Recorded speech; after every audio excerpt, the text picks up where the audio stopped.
Do you remember this girl? I thought she died that night. She survived because of you. That necklace, I gave it to you. I wore it every day. You're the little girl I saved. They're bowing to you. I am their queen now. But I crossed the stars for you. Marcus Vane was in the middle of a heated argument with a Threnka freight dispatcher about a coolant authorization that had been filed correctly and was being processed incorrectly when the message arrived on his comm. And his first reaction, not the considered one, but the instinctive one, was the specific quiet dread that comes from seeing the header of Earth's Diplomatic Affairs Division in a place where you do not expect it. He held up a finger at the dispatcher, who had 4 of them, and all 4 were currently deployed in expressive configurations that communicated professional frustration with the additional dimension that Threnka body language added to frustration, and stepped away from the freight counter to read. The message was short: official priority seal, his name and registry number, his confirmed location on Vithara Station, and a request, framed in the polite language that Earth's diplomatic offices used for things that were not optional, to present himself at Diplomatic Wing B, Corridor 7, at 1400 hours local. No explanation, no context. Sent from the Office of Galactic Relations, Terran Diplomatic Service, which was an office Marcus had never personally dealt with in 17 years of humanitarian convoy work. He looked at the time, 2 hours and 12 minutes. Mr. Vane, the Threnka dispatcher said behind him, all 4 arms reconfigured into something that suggested waiting. The transit authorization was filed 11 days ago, Marcus said, not looking up from his comm. If the dock authority failed to process it, the coolant tender is entitled to demurrage at the standard rate of 7 credits per hour from the point of authorized entry. I will get you the filing reference. Have your dock supervisor contact the authority directly. He pocketed his comm and looked at the dispatcher. They will move. Nobody wants to explain an accrual to their oversight board. The dispatcher made a sound Marcus had learned, over years of working cargo routes, to identify as reluctant agreement in Threnka, and began moving toward the freight offices. Marcus watched him go, and then stood still for a moment in the commercial level of Vithara Station, surrounded by the ordinary noise of a working port, cargo carts, and translation hums, and the particular mechanical breath of a ventilation system that was functional without being well maintained. He tried to think of any legitimate reason Earth's diplomatic office would send a priority summons to a logistics coordinator. He came up with nothing reassuring. He went to deal with the filing reference, and then he went to find out what the Diplomatic Affairs Division wanted with him. Vithara was the kind of station that existed because 3 competing commercial corridors needed a place to intersect without anyone owning the intersection. In practice, this meant it functioned as neutral ground maintained by mutual economic interest rather than trust, and the commercial level reflected this with the organized heterogeneity of a place where every species had agreed to tolerate every other species because the alternative was commercially worse. Marcus had been docking here several times a year for a decade. He knew the freight routes, the mechanics worth trusting, which of the commissary vendors served coffee that tasted like coffee, and which served something that aspired to be coffee in the way that an illustration of fire aspires to warmth. He had never, in 10 years, received anything from the diplomatic wing except a routine customs flag that turned out to be a paperwork error. The diplomatic wing was architecturally different from the rest of the station, quieter, more deliberate in its proportions, the kind of design that communicated sensitivity without stating it. A Terran consular aide met him at the entrance, young and precise in the way of people who have been briefed to expect something but not told exactly what, and walked him toward Corridor 7. Marcus saw the checkpoint before they reached it. 3 officers in Velnarath military livery, positioned at the junction, with the posture of people doing security work, specifically the posture of people doing security work who were not in the routine register of it. The Velnarath were a species Marcus had worked alongside on freight negotiations several times over the years. Organized, precise, efficient in the cold institutional way of a well-run military bureaucracy. They tended to look at humans with the mild disinterest of people who had categorized you and moved on. This was his standard experience of them. These 3 were not looking at him with mild disinterest. The lead officer had a checkpoint tablet in one hand. As Marcus approached, he could see the screen from the edge of his peripheral vision, already open to something. Not blank the way a checkpoint tablet was when waiting for a subject, turned slightly inward, toward the officer, rather than toward whoever was being checked, something that had been loaded before Marcus arrived. He was close enough to see that the open file had a photograph in the upper corner. His photograph. Marcus Vane, the lead officer said, in Galactic Standard, with the precise accent of someone whose first language assembled sounds from completely different physiological equipment. Credentials, please. Marcus handed over his registry chip without comment. The officer took it but did not scan it. The two flanking officers stayed at attention in a configuration 1 shade 2 alert for a routine document check. The lead officer spoke quietly into his collar communicator, and Marcus caught nothing of what was said. The response came back in under 10 seconds. The lead officer's posture shifted, barely, a fraction of a degree of something releasing, a tension that had been held under moving into a different register. He returned Marcus's chip without scanning it and said, in the flat tone of a man delivering a sentence he had been told to deliver, "You are cleared to proceed. My apologies for the delay." The aide beside Marcus had gone very still in the particular way of someone whose expectations for a routine escort have just been significantly complicated. Marcus said thank you and kept moving. And then he heard it from the far end of the corridor. Not footsteps, but the organized sound of a group in formation.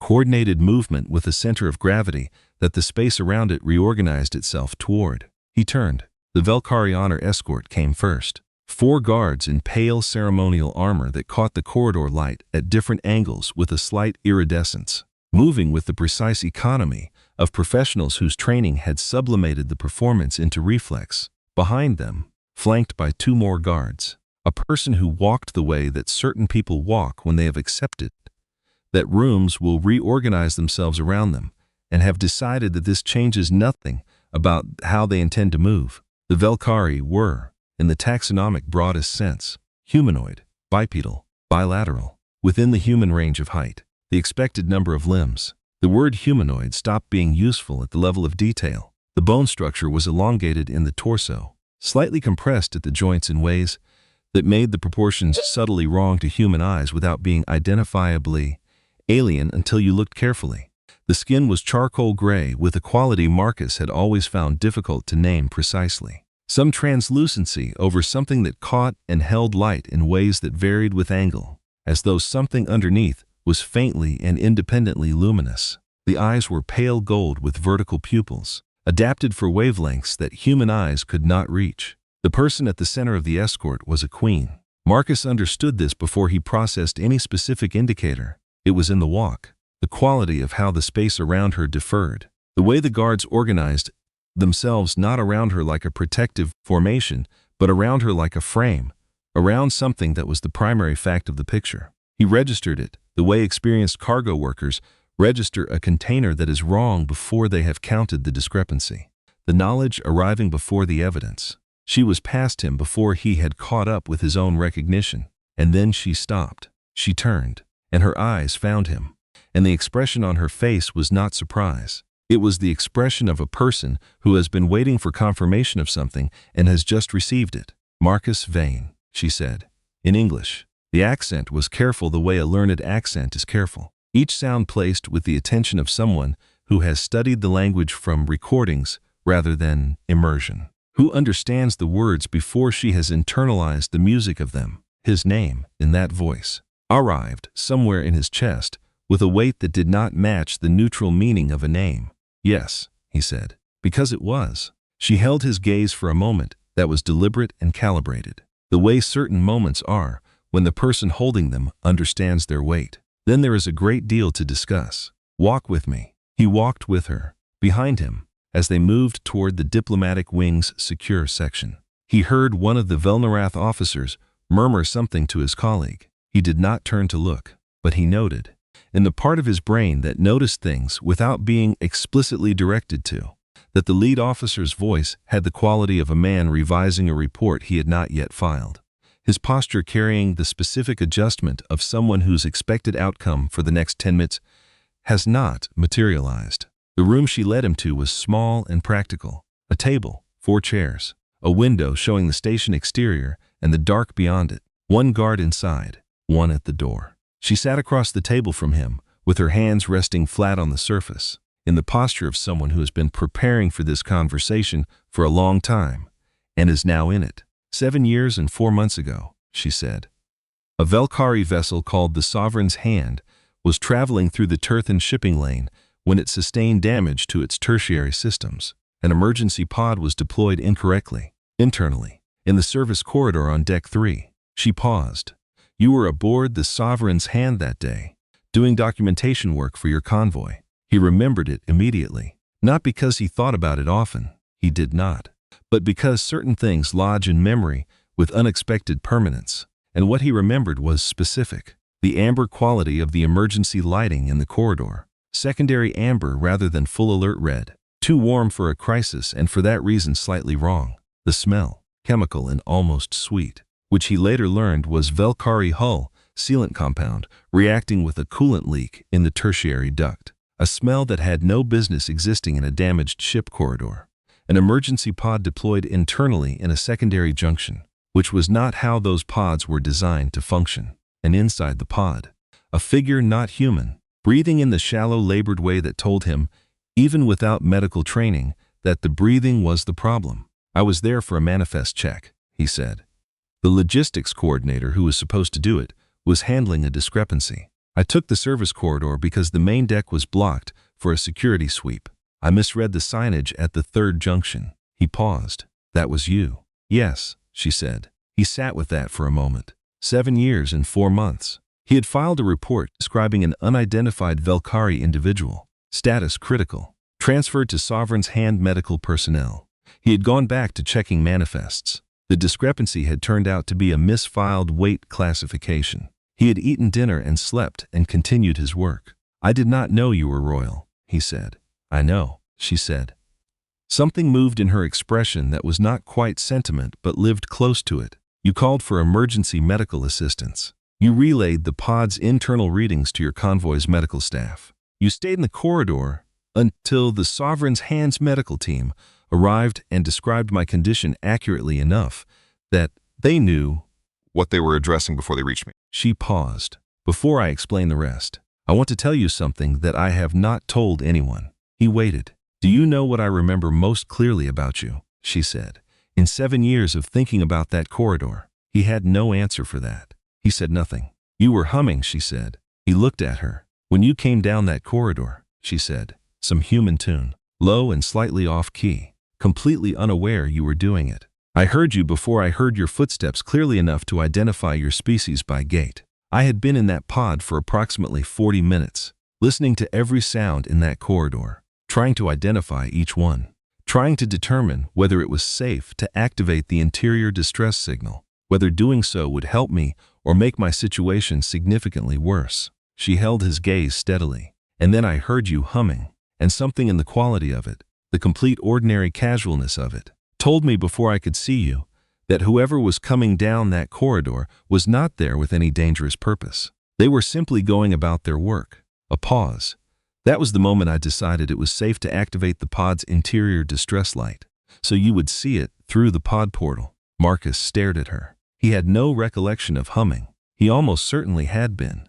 He hummed without knowing it on cargo walks, during routine manifest checks, an old habit that colleagues over the years had occasionally pointed out, and that he had never been able to correct because he was never aware he was doing it. The medical team, he said slowly. They found you because of the interior light. Yes, she said. And they found me because you were in the corridor. And I am alive to tell you this because you stopped. She looked at him with a steadiness that had something behind it now, something that had been held for a long time. I have not told anyone that detail. It is not in any report. It has no political relevance. It is simply the thing I remember most specifically and most clearly about the person who saved my life. She held his gaze. I wanted you to know that I remember you, not a human who happened to be there. You, Marcus, sat with this for a long moment. The room was quiet except for the station's operational hum, the baseline sound of a structure doing its work. He thought about a specific habit he had never been able to account for, and about the fact that it had apparently mattered in ways that did not connect to any professional skill he possessed. Okay, he said, which was entirely inadequate, but was the only honest thing he had. She continued with the mercy of someone who understands when a person needs not to be looked at directly for a moment. You stayed, she said. When the medical team arrived, you described the pod configuration, the lighting conditions, the smell in the corridor, the approximate time since you found me, and the specific readings you had been monitoring on the pod's internal display. You did this because it was the most useful thing you could do in that situation. Then you filed a logistics note and returned to your work. She paused. I do not know if you thought about it afterward. Not much, he said honestly. No, she said. I know, a moment of quiet. I have thought about it for 7 years. That is a very unequal distribution of attention, and I think you deserve to understand why. What she told him over the next 30 minutes was this. The Galactic Council had voted 3 times in the past 5 years on a resolution to reclassify Earth from its current designation as an unaligned world in good standing to contested resource status. Diplomatic language for a category that entitled member species to request oversight rights, survey access, resource development consultation protocols. The language made it sound administrative. What it meant, in the freight corridors Marcus worked near contested zones, was the first step toward something that ended with humanity having significantly less say about its own future. The votes had failed each time, by margins that should not have existed. In each case, the Velkari bloc had voted against, and the Velkari bloc occupied a position in council politics sufficiently central that their votes had been the thing that moved other votes, the gravitational center around which each session reorganized itself. Marcus asked the questions he asked with anything complex. Who initiates? Who seconds? What the threshold is for passage? Whether there was documentation? She answered each with the precision of someone who lived in these processes rather than studied them. You have been using your political weight to protect Earth, he said. Yes, she said. Since when? Since my coronation, 5 years ago. She held his gaze. I changed the Velkari position on 3 active dossiers relating to humanity's galactic status. I have done this because of what you did in that corridor. He thought about the inadequacy of the exchange. A logistics coordinator who had not known he was humming, who had stayed in a damaged ship's service corridor because leaving did not occur to him as an available option, had produced 5 years of galactic political operations by a sitting queen. Why, he said. Because you are the first person I have directly encountered who breaks every model the Council uses to predict human behavior, she said. The standard galactic framework for interspecies interaction is transactional. Every significant action has an expected value calculation behind it. This is not cynicism. It is simply how most species, including my own, navigate situations involving resources or risk. We calculate expected value. She held his gaze. You do not calculate first. You see a problem that needs to be addressed, and you address it, and you hum while you are doing it. That is not an entry in any galactic model I have encountered. And it is, in my assessment, the most important thing I have personally observed in 20 years of diplomatic work. He thought about it more carefully than the framing seemed to invite. I have let things go, he said. I have been focused on the job and passed something by. I am not incapable of the calculation. I know, she said. I am not describing a species of saints. I am describing a species whose baseline behavior in moments of low personal stakes and high inconvenience includes a reflexive category, the category of simply doing the obvious right thing, because it is the obvious right thing, that most galactic models have no entry for. She picked up her cup. Galactic does not forget. Marcus, that is the part you never understood. You filed a logistics note and went back to work. The record of what you did is not in a logistics note. He looked at the window, the dark beyond the station glass, the slow drift of ships. He thought about the checkpoint tablet, with his photograph already open before he arrived. What changed? He said. You have managed 3 votes. What is different now? She paused, for the first time since they had sat down. The answer did not arrive immediately, and the shape of the pause was the shape of something being selected rather than something being concealed. Not a lie. A decision about how much of the truth to place on the table. The 4th vote is in 48 hours, she said. This proposal has been structured differently from the previous 3. Someone has spent considerable time studying how the earlier votes failed and has addressed those specific points. My position is more constrained this time. Voting against will require me to expose aspects of my reasoning that I have kept private. And if those aspects become public, they create a vulnerability I cannot address while also managing the vote. The aspects you have kept private, Marcus said. They involve me. A pause that was slightly too long. Partly, she said. The Velnarath checkpoint outside had my photograph already open before I arrived, he said. Not pulled up during a scan. Already open. Facing the officer. Waiting. Someone told them to expect me specifically. That is not a customs procedure. That is someone who knows I am here and has prepared for my presence. He kept his voice even. The voice he used when a logistics problem was more complicated than it appeared, and he needed the other party to keep talking. Someone is already moving. Yes, she said. How long has someone been watching me? She held his gaze, and the answer came with the weight of each year it covered. 7 years, she said. He sat with that. He thought about a customs delay at Mira Station 2 years ago that had resolved overnight when someone made a call he never found out about. A freight contract that had disappeared and returned unexpectedly 3 months later. An inspection on Vithara that had been initiated and then canceled without explanation. He had attributed all of it to the ordinary friction of complex bureaucratic systems. Decisions made and reversed for reasons that never reached him. 7 years of that. From your direction, he said.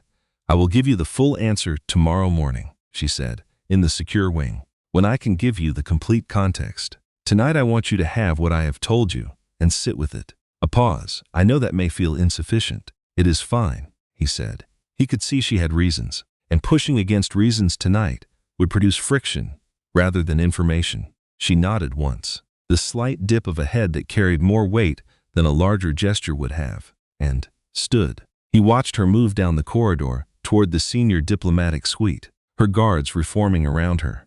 And then the aide from earlier appeared to show him to his temporary quarters. The quarters were serviceable. He sat on the edge of the bed and looked at the window. Stars, the hull of the station, a cargo vessel moving on its departure vector at the unhurried pace of scheduled transit. He thought about a checkpoint tablet with his photograph already loaded, and a Velnarath lead officer who had looked at him not with the mild professional disinterest he was accustomed to from that species, but with something that had more going on underneath it, something closer to managed anxiety than disinterest, something being held. He thought about a woman who had remembered the specific sound of his humming for 7 years, had used that single sensory detail to decide it was safe to activate an interior distress light, and had then built 5 years of galactic political operations around what she decided about the person on the other side of that sound.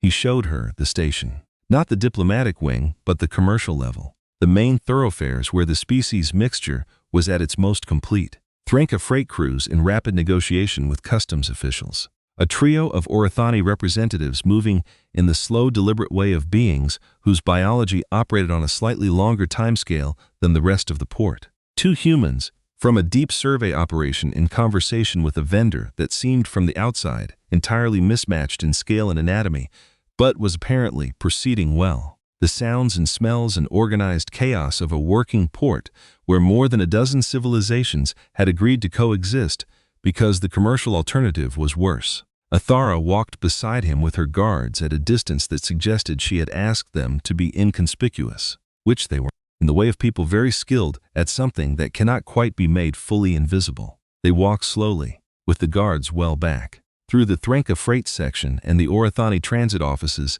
and the human-operated commissary vendors and the mixed species dispute resolution kiosk that had 3 cases pending and 2 mediators working them simultaneously. The commercial level had the quality of most commercial spaces in complex stations. Everyone here had arrived from somewhere else and intended to leave again, and the impermanence of everyone's presence produced a temporary tolerance that permanent residences rarely managed. The Thranka, she said, with a slight inclination of her head toward the freight negotiation he had left earlier, were classified as a hostile species in council records until approximately 200 years ago. Active suppression of their trade networks, 2 intervention conflicts. The official position was that their social structure was too collective to be trusted as individual diplomatic actors. She paused. The official position was wrong. It took 50 years of economic data and 3 council reformations to establish this, but it was wrong. She looked at the Orathani delegation. The Orathani were classified as too biologically foreign for diplomatic standing within my grandmother's lifetime. The argument was that their sensory experience of reality was too different from the galactic consensus to allow for reliable treaty interpretation. Another brief pause. Also, wrong. And humans, Marcus said. Humanity is not foreign in a way that frightens the council, she said.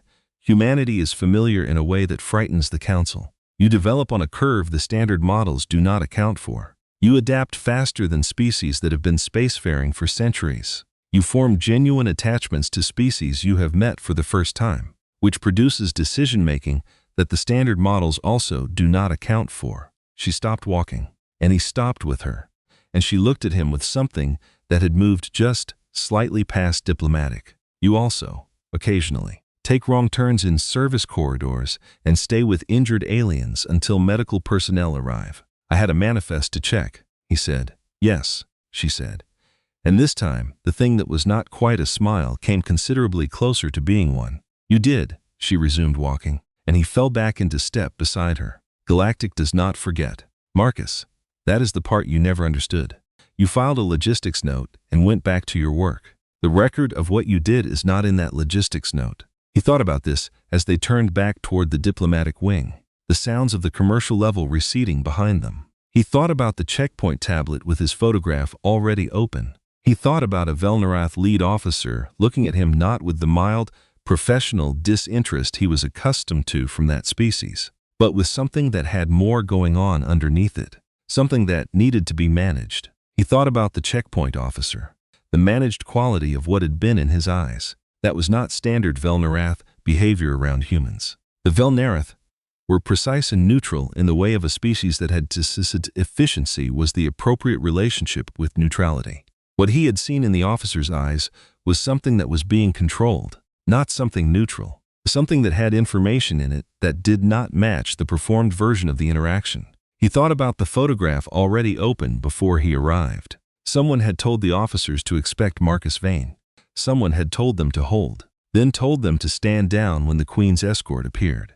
The stand-down order had come within seconds of him seeing her, which meant someone had been watching the corridor and had given the order in real time, which meant there was at least one other person on this station, outside his view, with the kind of access that allowed them to issue and revoke orders to Velnarath checkpoint personnel. That was a significant level of access for someone on a neutral commercial station. He thought about a woman who had remembered the specific sound of his humming for 7 years, and who had built something from it that was large enough to require this level of opposition. He thought about whether he trusted her. He found, which surprised him slightly, that he did. Not because she had told him everything.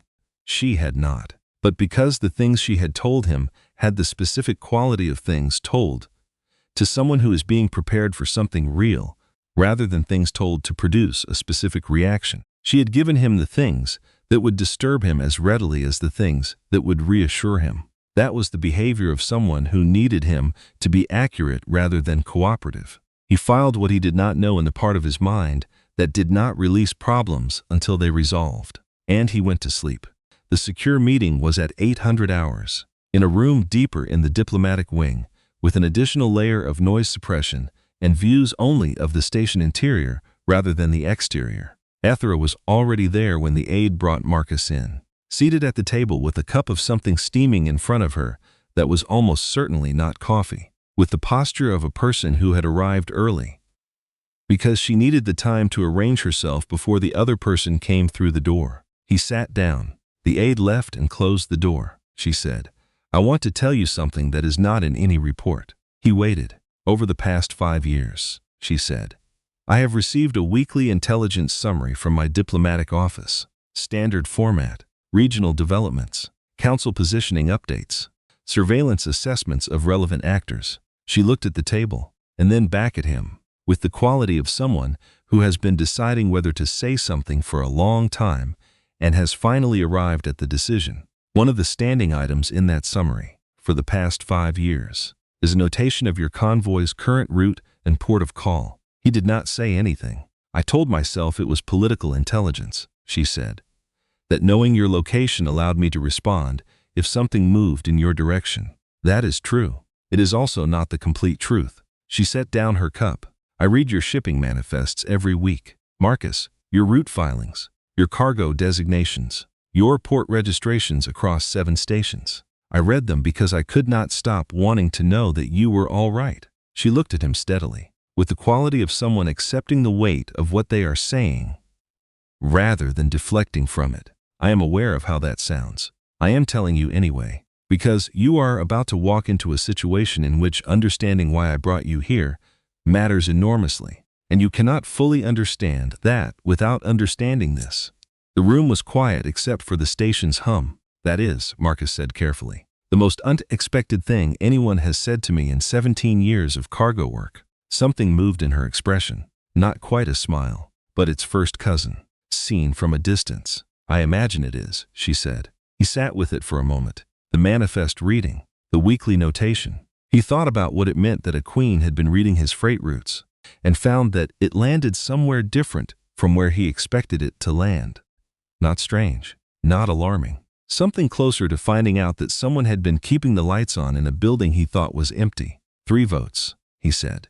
You managed 3 votes by positioning the Valkyrie block. What does the 4th vote look like? That is different. She folded her hands on the table. The 4th proposal is structurally different. The faction that drafted it has studied the previous 3 failures carefully. They have closed the specific procedural gaps I used in the first 3 sessions. My ability to vote against reclassification without exposing the personal basis of my position is significantly narrowed. She paused.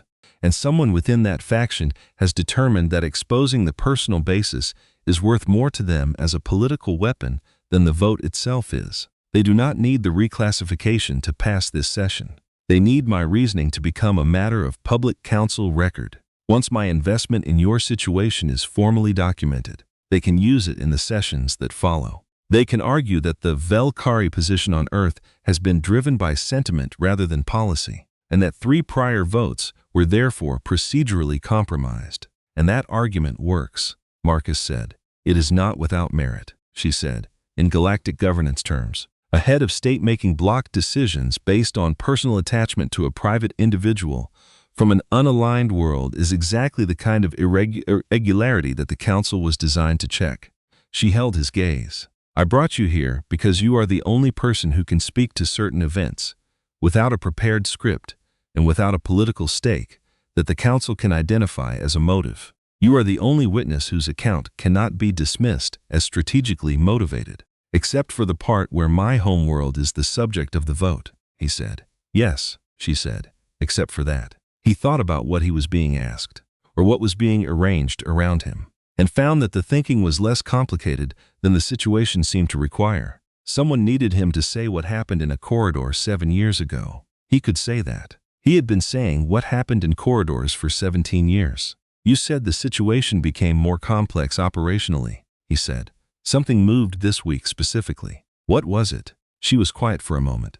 Someone began moving towards you directly, she said. The administrative interference I had been running around your movements, the protective layer I mentioned, began encountering resistance at a higher institutional level than I had previously seen. It indicated that a party with significant resources had decided you were worth going around me to access. She paused. I needed you here, where I can see what is happening around you, rather than on a convoy route, where I cannot. So the summons was also cover, Marcus said. Yes. And the Velnarath checkpoint had my photograph ready, because they were already waiting for me to arrive. Someone told them to wait, she said. The order came through a channel I am still working to trace. He thought about the checkpoint tablet, the controlled anxiety in the lead officer's eyes, the way they had backed down completely when Athara appeared, not with reluctance, but with the speed of people who had been told that a specific outcome should be avoided and were now avoiding it.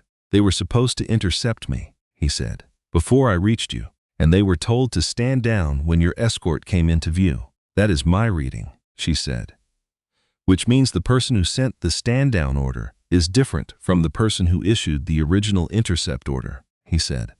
Or the same person decided that a public confrontation in the diplomatic wing carried too much risk. Either way, someone is managing several moving pieces, and they have enough institutional access to issue and revoke orders in the Velnareth checkpoint system on a neutral station.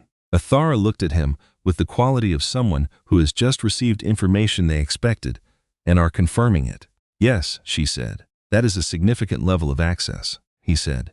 Yes, she said again. And the way she said it, with the weight of something she had been thinking about for longer than this conversation, told him that she had a candidate for who held that level of access, and that the candidate was not anyone from the Vel-Nareth side of the equation. He was about to ask the next question when the blast hit. Not close. The percussion reached them through the station structure. Vibration in the table surface first, and then in the floor. The station absorbing a significant energy event somewhere in its body. The emergency lighting outside the door shifted to secondary amber. The guard inside the room was already moving. Athara was on her feet. The guard spoke into his collar communicator and received a rapid response, then said something to Athara in Velkari, with the specific inflection that Marcus read as urgent without needing to understand the words. Commercial level, Marcus said, already thinking about the station's geometry. He had been docking at Vithara several times a year for a decade. He knew the freight corridors, the access routes, the service connections between sections. Secondary amber means the structural integrity systems are active. The main diplomatic corridor to the transit hub runs under the commercial level utility spine. If the blast was in the infrastructure and there is a secondary event, that route has risk. The guard looked at Athara. She looked at Marcus. 6 junctions from here, he said. There is a personnel access corridor along the station exterior that avoids the utility spine entirely. It connects to the outer ring transit, and from there to the private docking section. She said something to the guard. The guard changed the direction of their movement. They went. The personnel corridor was where Marcus said it was. They moved quickly. The guard ahead, Marcus and Athara in the middle. A second guard who had joined them from the exterior position behind. The corridor was narrow and practical, the kind of space maintained for function rather than comfort, with the slightly lower ceiling of a secondary access route. 2 more blasts, further away and diminishing. The station absorbed them in sequence, and the secondary amber held. No escalation to red, which meant the structural integrity systems were managing. Marcus kept his focus on the corridor geometry, counting junctions, verifying against memory. At the 4th junction, Athara's communicator activated. The voice was Dravath, her guard commander, and the communication was short and sharp, and produced a visible change in her pace that was controlled enough to look like nothing if you were not paying attention. What is it? Marcus said. Coordinated, she said. 3 initiation points. This was not an accident. He processed this while navigating the next junction. 3 coordinated initiation points on the same day he had been summoned to this station. On the same morning they were having this conversation. Someone wanted the chaos, he said. She did not deny it. He navigated them through 2 more turns and then a service access hatch he had used twice before with oversized equipment. And they came out into the transit corridor, cleaner, better lit. The standard route between the outer perimeter of the diplomatic wing and the private docking section. The transit corridor ahead split, left to the main transit hub, right to the private berths. The guard ahead stopped, 6 meters in front of them. 3 figures in Velnareth military uniforms were positioned across the width of the corridor. Not patrol formation, not checkpoint formation, waiting formation, with the specific stillness of people who have been told to expect something and are at the point of execution. The lead figure said, in Galactic Standard, Your Majesty, we hold authorization from the Emergency Protocols Office to conduct a security interview with the civilian registered as Marcus Vane. Please stand aside. Athara did not stand aside. She spoke something rapid and low to Dravath, who had come through a secondary entrance 20 meters behind them. Dravath's response had the inflection of the Velkari equivalent of "over my dead body." Marcus watched the geometry of the situation. 3 figures ahead, Athara between guards. 1 authorization that probably existed in some form and would take time to contest. He watched the lead officer's eyes, and they were on him specifically, not on the Queen, with the focused patience of someone whose objective has been identified and who is waiting for the operational moment to move toward it. He took a step to the left. "I will speak with them," he said quietly, to Ethera. She turned to look at him, and her expression was the expression of a person who has just watched a decision step outside her radius of control. "Marcus, if the authorization is valid, contesting it takes time," he said. "You have 48 hours and a vote to manage. I will speak with them. I will be fine." He said this with the calm of a person who has said equivalent things in equivalent situations. Moments where the fastest path through was the direct path, without fully processing what fine would mean in this specific context. Ethara was looking at him with something that lived in the neighborhood of the expression you make when you are watching someone walk toward something and cannot stop them without producing a worse outcome than the thing you are watching them walk toward. "Marcus," she said again. And this time, his name in her voice had a weight he did not have time to hear properly. "I will be fine," he said. He stepped forward. The three Velnarath organized themselves around him with the efficiency of a prepared action. One said this way, "Please," and Marcus followed, because he did not see an immediate reason not to, and because his working instinct was still that the fastest path through a complicated situation was the most direct one. Before she answered, he sat with what she had already told him for a moment.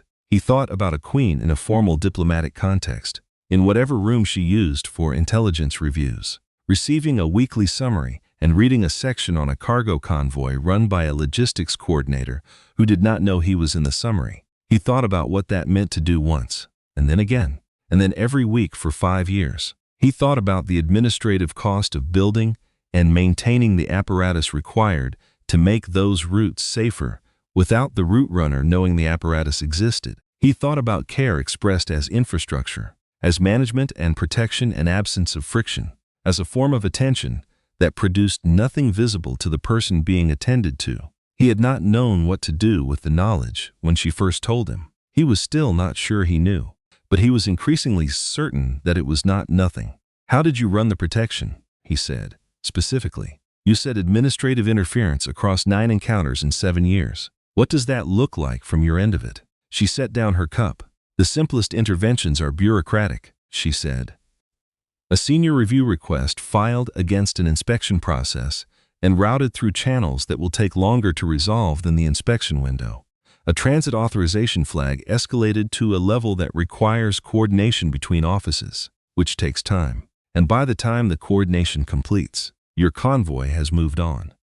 She paused. The more complex interventions involved pre-negotiated arrangements with station administrators. A certain category of customs processing for your registered vessels gets routed to an office that understands the category means a slower process. "Understands that means a slower process," he said. "Understands," she said, with the quality of a person choosing a word that is technically precise.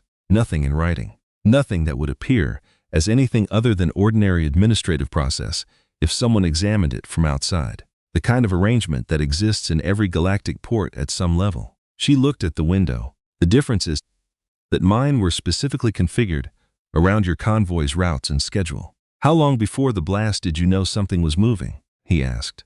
3 days, she said.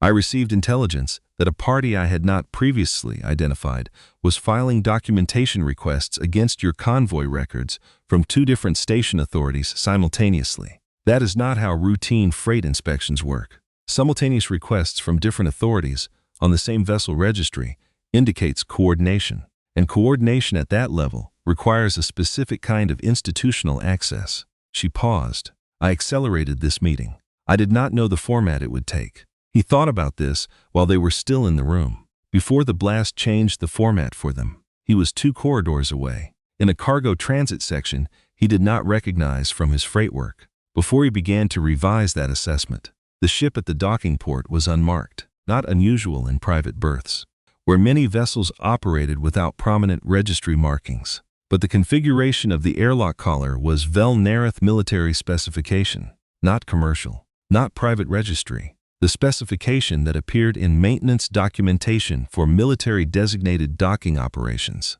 A door opened aboard the ship. A figure stepped into the airlock threshold, tall even by Velnarath standards, with the near-colorless pallor of a species adapted for low ambient light. Nothing wasted. nothing surplus in how he occupied space. He wore the formal duty uniform of a Velnarath executor, a rank Marcus had encountered in briefing documentation but never in person. Military-grade authority over diplomatic and intelligence operations. The kind of rank that appeared in dispatches when something significant had been authorized at a level above routine. He looked at Marcus with the focused, settled quality of someone who has reviewed extensive documentation on a subject and is now seeing the subject for the first time in person. "Mr. Vane," he said, "my name is Executor Varric. I have been trying to arrange a conversation with you for approximately 7 years. He stepped back to allow Marcus through the airlock. "I apologize for the circumstances. Please come aboard."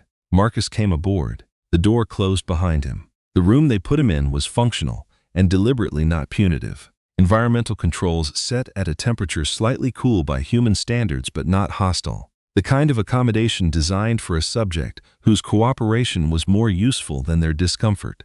There were no restraints. A medic arrived within the first hour, Velnarath, young by their standards, who checked him over with professional care, using equipment that was different from human standard but applied with the precision of someone who knew their work. She diagnosed a bruised rib Marcus had not noticed acquiring in the transit corridor and administered a treatment that worked faster than anything in his convoy's standard medical kit. She said very little. At one point, after completing the rib treatment, she paused and looked at him with something he interpreted across the species gap as a professional updating an assessment. She said, in Galactic Standard, "You are not what I expected." "What did you expect?" Marcus said.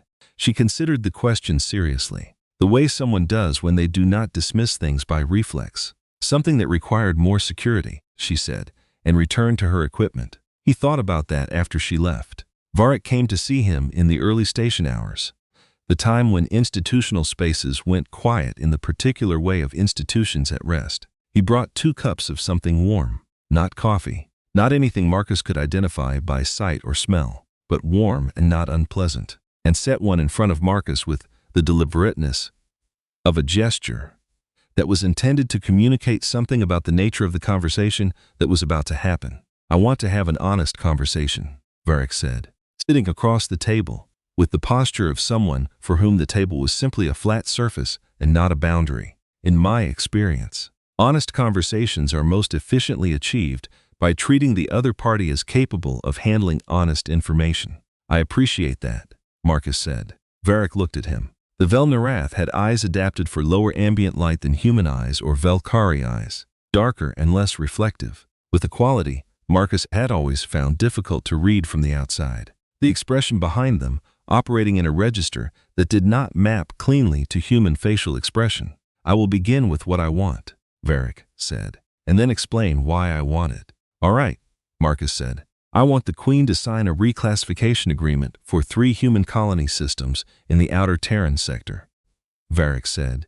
"Oversight rights, survey access, resource development consultation protocols, not annexation, not displacement. The language is designed to be defensible as administrative in nature." He held Marcus's gaze without emphasis. "The result, over time, would be a Velnarath administrative foothold in human-adjacent space that would significantly complicate humanity's independent development of those systems." "That is very honest," Marcus said. "I said honest," Varric said. "I did not say comfortable." He picked up his cup. "What I have is leverage. You are the leverage. The Queen will not allow you to be harmed. This means she must either comply with the agreement or produce a political alternative that addresses the leverage without capitulating. If she escalates militarily or diplomatically, the resulting conflict costs the Velkari Dominion more than the agreement costs them.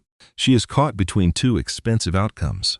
And if she does neither," Marcus said, "then I follow through," Varric said, flat, without pleasure or emphasis. The statement of a man who has run a calculation and arrived at a result he would prefer to avoid but will not refuse. "It would be preferable for everyone involved if she signs." Marcus thought about what it meant to be leverage. To be the variable that made an equation solvable in one direction. He had spent 17 years being the person who made equations work from the logistics end, not the variable that constrained them. "You said 7 years," he said. "You have been trying to arrange this conversation for 7 years. The situation was not ready for 7 years, Varric said. The council vote creates a narrow window in which the leverage is most applicable. He paused. You were not accessible before this. I mean that precisely. There were consistent administrative and procedural complications whenever Velnarath attempted to engage with your person or convoy directly. What kind of complications? Marcus said. Transit clearance delays that required senior review, customs processing irregularities, inspection protocols that were initiated and then canceled at a level above the initiating authority. Varric said this with the precise neutrality of someone reading from a documentation record. Over 7 years, across 11 separate encounters between Velnarath administrative apparatus and your person or convoy, there were interference events in 9 of them. The rate of administrative interference was statistically improbable as coincidence. Marcus looked at the cup in front of him. He thought about the inspection on Vathara that had been canceled without explanation. The freight contract for the Dorith run that had disappeared and returned 3 months later. The overnight resolution at Mira Station. He had attributed all of it to the ordinary friction of complex systems. Bureaucratic decisions made and reversed for reasons that never reached the people experiencing their effects. She was protecting me, he said. Someone was, Varric said. The interventions are consistent with Velkari diplomatic apparatus. This is part of why I consider the Queen's investment in your continued well-being to be a reliable variable in my current planning. He looked at Marcus with the quality of a man delivering a fact that is true, regardless of whether it is welcome. I am sorry the knowledge arrives in this context. Marcus was quiet for a moment. 7 years of friction that had been, from the other direction, protection. The thought arrived slowly and settled with surprising weight. The rescue, he said. Athara told me it was arranged, that someone placed her in that corridor expecting a specific outcome, that I produced a different one. He met Varric's gaze. What was the expected outcome? Varric was quiet for 3 seconds, a notable pause in a man who had been answering without hesitation. He set down his cup. The Velnarath had an interest, 7 years ago, in establishing documentary evidence of human behavior in situations involving alien welfare under operational stress, he said. Specifically evidence of human indifference. A human vessel encountering an alien in medical distress and choosing, after its own risk and inconvenience calculation, to continue on course without rendering assistance. Marcus looked at him. The situation was structured so the evidence could be captured, Varric said. A human convoy vessel docked at the Sovereign's hand.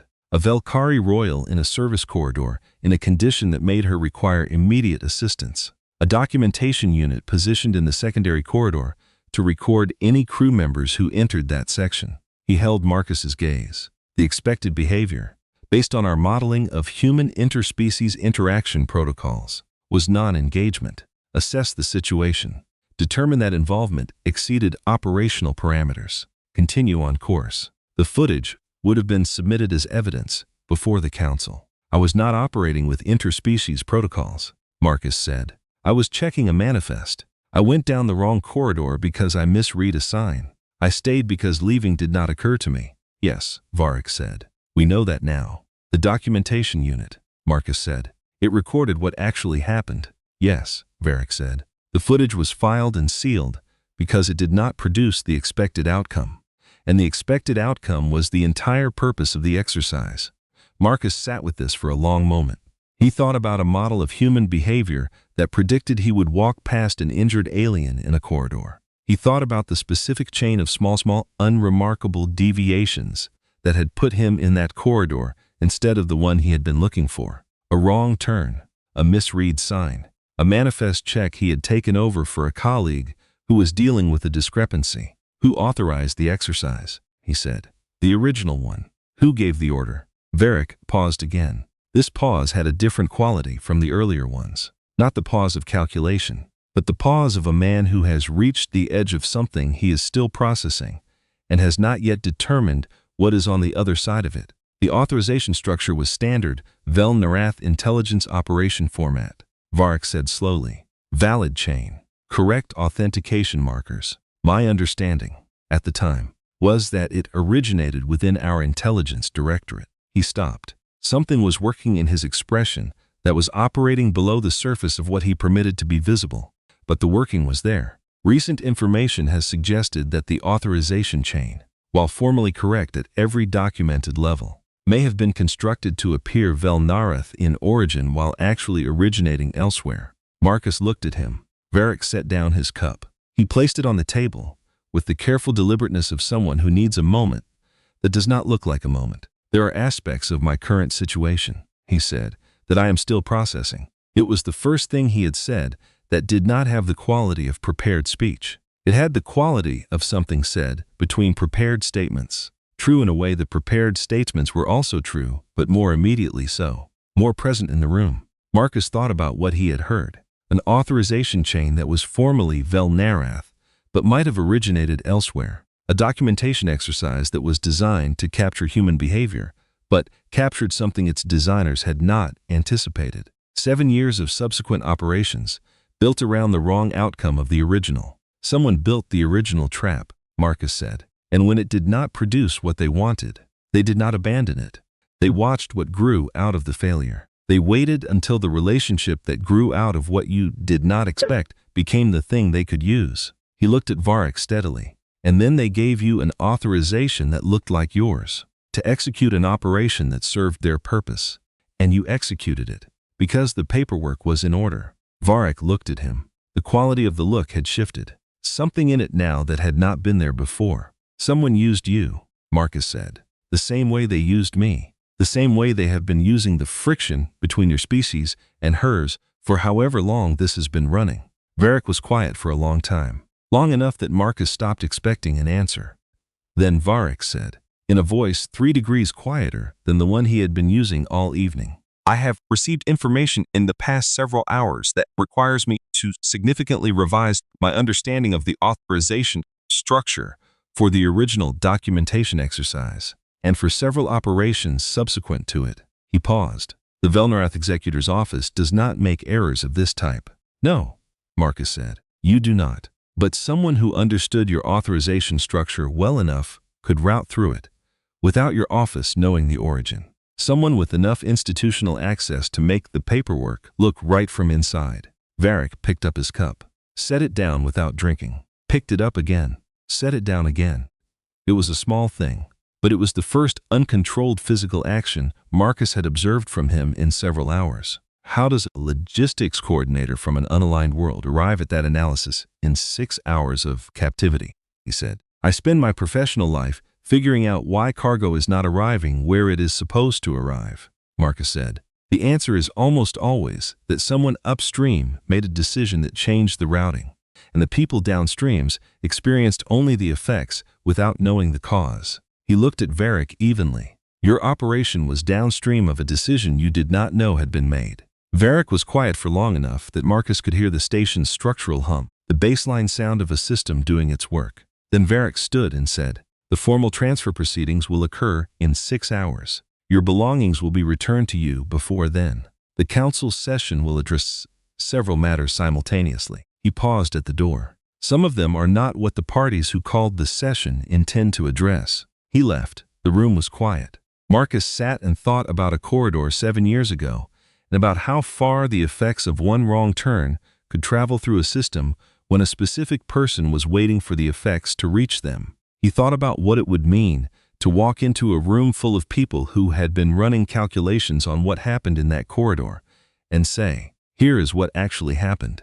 Let me describe the trap precisely, Varric said. He set down his cup and placed his hands on the table in the flat, deliberate way of someone about to deliver information they want the other person to receive clearly. If the Queen comes to retrieve you through military channels, she activates an emergency protocol that puts Velkari military assets in the vicinity of a Velnarath vessel in a neutral zone. That is a treaty violation under 3 active agreements between our species. The Velkari Dominion loses its protected status in 2 commercial corridors and its observer position on the Resource Allocation Council. He paused.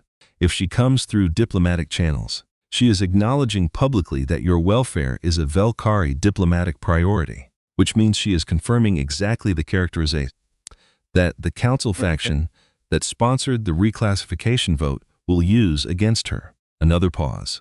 If she does not come at all, you are a human civilian held by Velnarath military personnel without authorization. which means Earth's consular office files a formal complaint, which becomes a council matter, which brings the entire question of Earth's status into a formal adversarial proceeding at the worst possible moment. He looked at Marcus. Any path available to her costs her something significant. The question is only which cost she will choose. Marcus thought about this for a moment. And the document you want her to sign, the document removes the leverage, Varric said. If she signs, I release you. The complaint is withdrawn, and the council session proceeds on the original terms of the vote, rather than in the context of a diplomatic incident. The reclassification motion has a better than even chance of passing without the incident. With the incident, it has a near certain chance of passing. He paused. She signs, or she loses more than the document would cost her. Except she will not sign, Marcus said. Varric looked at him. No, he said. She will not. I am aware of this. I am also aware that she will not allow you to be harmed. Which means the conversation you and I are having is not really about the document. The document is a frame. What we are actually negotiating is what it costs her to remove the leverage without signing. He paused. The answer to that question has become more complicated in the past several hours. In the cell, after Varric left, Marcus sat and reconstructed the past 7 years in the way he reconstructed logistics problems that had gone wrong, backwards from the effect to the cause, identifying each node where something had been decided that changed what happened downstream. He thought about the inspection on Vithara 2 years ago that had been canceled without explanation, which he had attributed to a supervisor overriding a junior officer's overzealous flag. The freight contract for the Doroth run that had disappeared and returned 3 months later, which he had attributed to a client changing their mind about the specification. The customs delay at Mira Station that had resolved overnight, which he had attributed to someone making a call that expedited a stuck process. He thought about 9 interference events in 11 encounters across 7 years, each one looking like random noise from inside and looking like managed protection from outside. He thought about the lead Velnarath officer at the checkpoint with the photograph already on the screen. He thought about the 3 coordinated blast initiation points in the commercial section on the same morning as the meeting. He thought about the specific timing of his separation from Ethara in the transit corridor, and about 3 Velnarath personnel in civilian clothing who had been positioned and waiting in exactly the service access route that a logistics coordinator who knew the station would use. Someone had known how Marcus would navigate the station in an emergency. Not a guess, known. Which meant either they had studied him specifically enough to model his decision-making, or they had someone who understood logistic intuition in general, or they had information about how he had navigated the station in previous visits. He thought about the freight records he filed on every visit to Vethara, the service corridor access logs that were part of any cargo delivery documentation, the route stamps that were standard for any vehicle moving between freight levels and service access points. 7 years of route stamps, all of it in documentation systems that were, in theory, accessible to anyone with the right administrative clearance. He thought about 17 years of cargo work and about the specific accumulation of knowledge that comes from 17 years of work in the same industry. He knew freight infrastructure. He knew the language of documentation, formal and informal. He knew how decisions moved through complex systems, how they changed form as they moved, how the original decision that was made by a person in a room became an effect experienced by someone who never met the person or saw the room. He had spent 17 years tracing those chains in reverse, asking why the cargo was not arriving where it was supposed to arrive, and finding the node where the routing had changed. The answer, in this case, was that someone upstream had made a decision before Marcus was born, or nearly, and the effects of that decision had been moving through the system ever since, and everyone downstream had been experiencing those effects as the random friction of a complex universe without knowing there was a person at the origin. He had found the person. He had sat across from Varric for several hours and had identified the shape of the thing that had been running behind both of their professional lives. That was the job. Find what is broken in the chain. Say it clearly. That was the entire job. He thought he could do that. He had been saying what happened in corridors for 17 years. It was the entire basis of his professional existence. The transfer happened with the formal precision of an action that had been documented before it occurred. Varric appeared at the door with two of his officers, and the posture of a person executing a procedure they had already filed the authorization for. And Marcus stood and followed, because the choreography was clear enough. The corridor outside the unmarked ship led to a docking junction.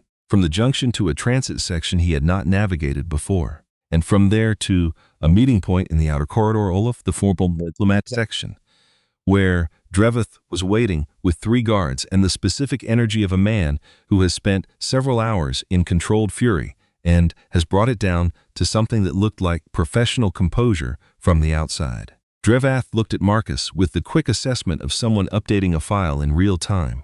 Then, very briefly, with something that was not protocol, but was real. Something that did not have a professional name, but that Marcus recognized from faces he had seen in emergency situations on his convoy. When a colleague thought someone was not coming back, and they had come back, he said, in Galactic Standard. The Queen is in the council chamber. You will be brought directly. All right, Marcus said. Varric and Dreveth exchanged documentation without speaking. Brief, formal, witnessed, then they moved. The council chamber was one of the formal spaces Marcus had walked past but never entered on any of his working visits to Vithara. High ceiling, the specific grandeur of architecture, designed to carry the idea that decisions made here would matter. The gallery seating was partially occupied when Marcus arrived, more than he had expected.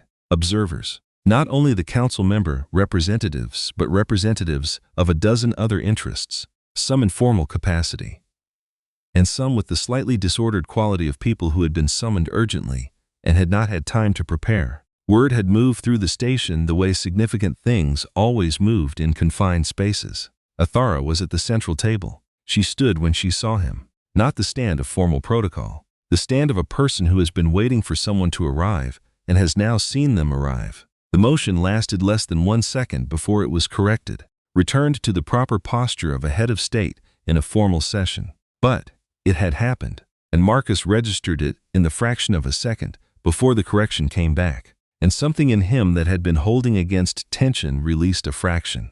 He crossed the chamber and sat in the position beside her that had been designated, and she looked at him with the specific quality of a glance between two people who have been in the middle of a conversation for some time and have not had the opportunity to finish it. "Are you injured?" she said, very quietly, in English. "Bruised rib," he said.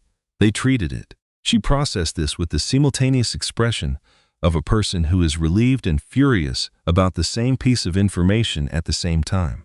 And then the session was called to order, and she was the queen of the Velkari Dominion in her posture and her face. The council chamber held 17-member representatives and the presiding elder in the position of process authority. The presiding elder was Velnarath of advanced age. Bleached of the pale coloring his kind started with into something almost white, which created the effect of a person reduced to essentials by long experience, as though what remained was purely what was necessary. His name was Sindarch Morotel. His appointment to the presiding position had been consolidated in the past 3 years. He had the eyes of someone who had been processing information for a very long time and had developed efficient habits around it, sharp, economical, with the quality of instruments that had been well used. He looked at the chamber with the quality of a man who has taken the measure of many rooms and found them consistently manageable. "This emergency session has been called," Morotel said, in Galactic Standard with the precision of decades of practice,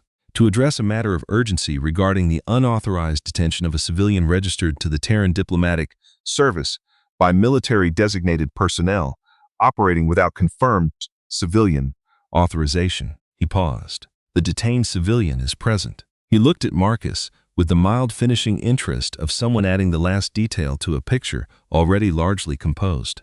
"Mr. Vane, welcome to the council." "Thank you," Marcus said. Given the unauthorized nature of the detention, Morotel continued, "this session will also address questions regarding the Velkari Dominion's response, which appears to have involved the activation of intelligence-adjacent resources in a neutral zone, in possible contravention of Vithara Station's operational protocols." He looked at the chamber with the tone of a man presenting facts he is confident speak for themselves. "We are examining a pattern in which a head of state has made significant political decisions based on personal attachment to a private individual from an unclassified world." His gaze moved across the representatives with the ease of someone who has rehearsed this. The Queen has voted against Earth's reclassification 3 times. In each case, the margin traces to the Valkyrie block. The block's position traces to the Queen's personal judgment. The Queen's judgment traces to a logistics coordinator who helped her during an incident 7 years ago.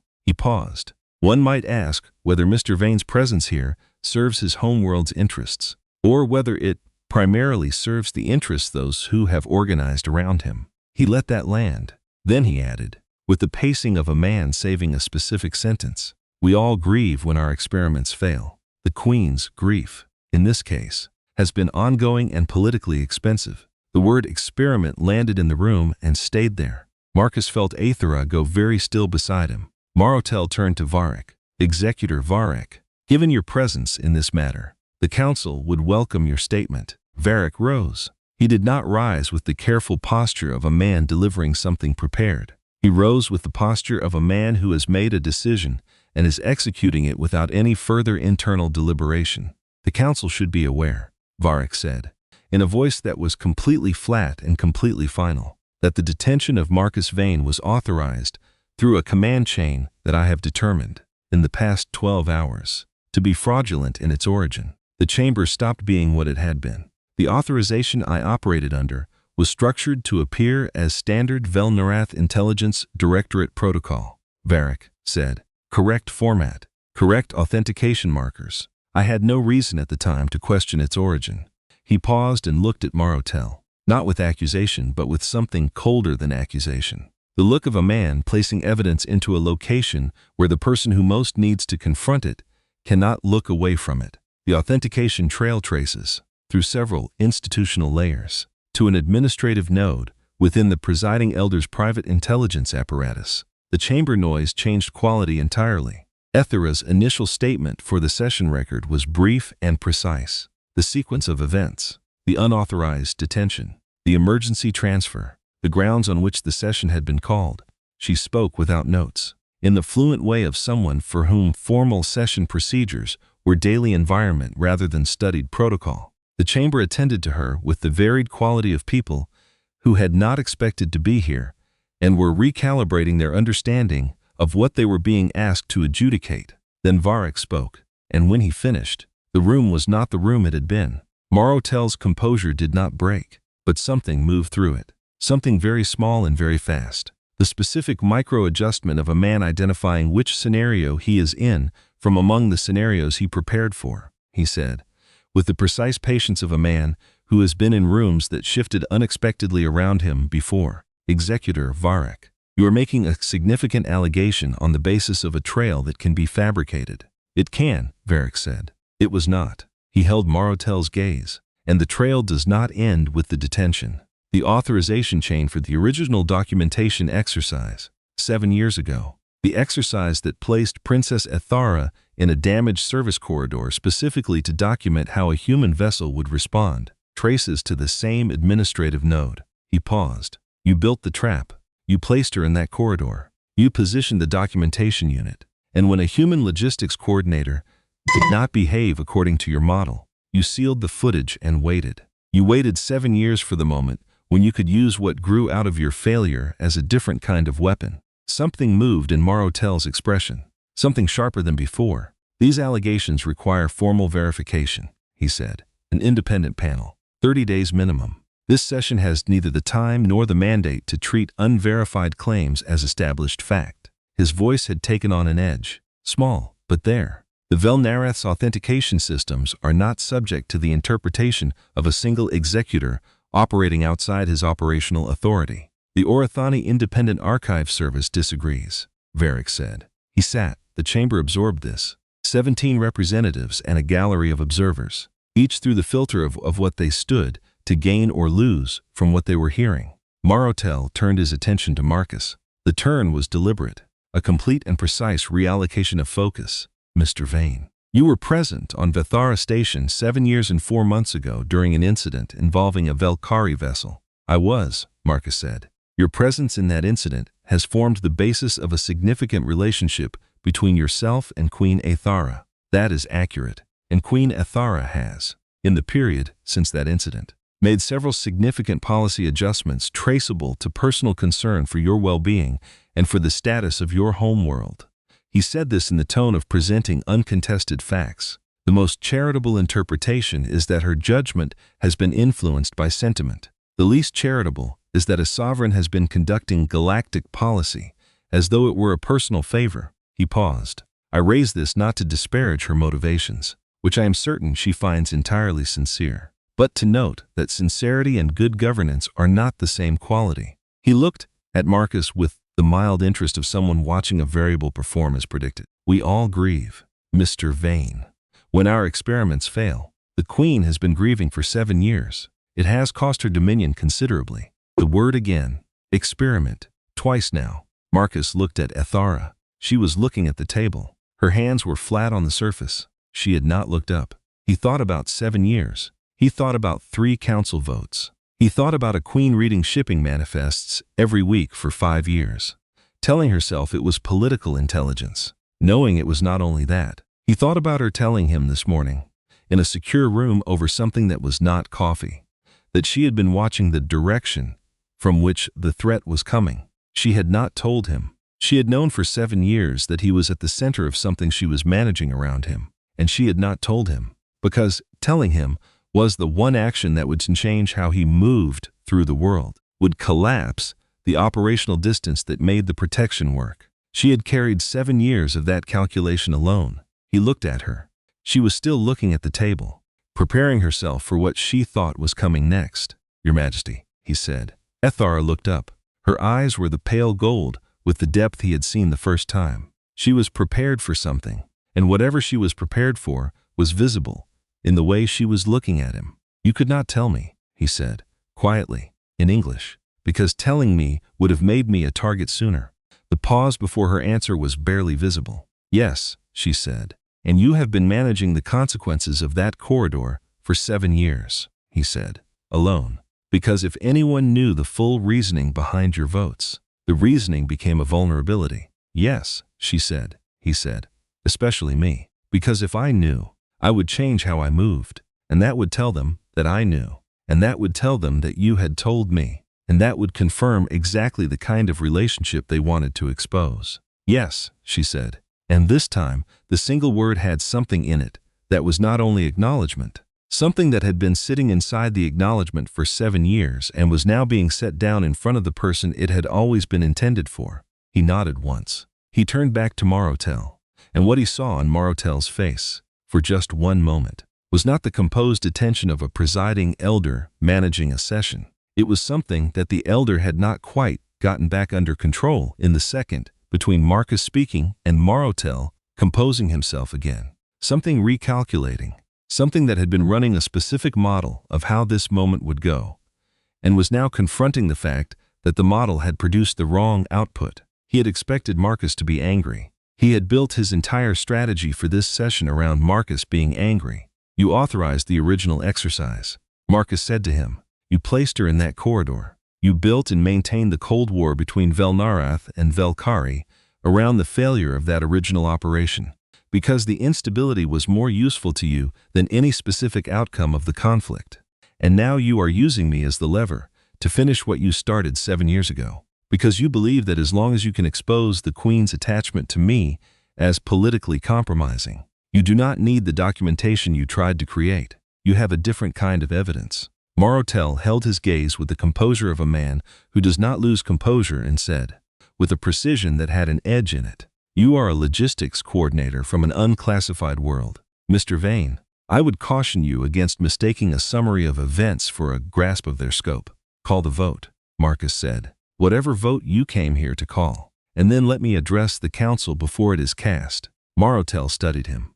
The study had the quality of a man who is listening to something in a mechanism that was not in the original design. Then, with the controlled deliberateness of a man who has calculated that the costs of refusing are higher than the costs of allowing, and who has not yet understood why that calculation might be wrong, he said. The request is noted. The address will occur before the final vote is cast. He looked at the chamber. The motion before this session regarding the reclassification of Earth's galactic designation will now be called. He almost smiled. It was very brief, and it was controlled. but Marcus saw it. The specific small expression of a man who has been maneuvered into a position and believes the person who maneuvered him there has just made a catastrophic mistake. Marcus looked at Ethara. She was watching him with the quality of a person who has been waiting for something for a long time and is not yet certain that what is arriving is what she has been waiting for. He looked at her hands on the table. They were still. The way hands were still when the person they belonged to was putting substantial effort into stillness. He thought about shipping manifests. He thought about a weekly intelligence summary with a standing item. He thought about someone deciding to read freight routes every week for 5 years and calling it political intelligence and knowing it was not only that. He thought about what it cost to carry something like that alone.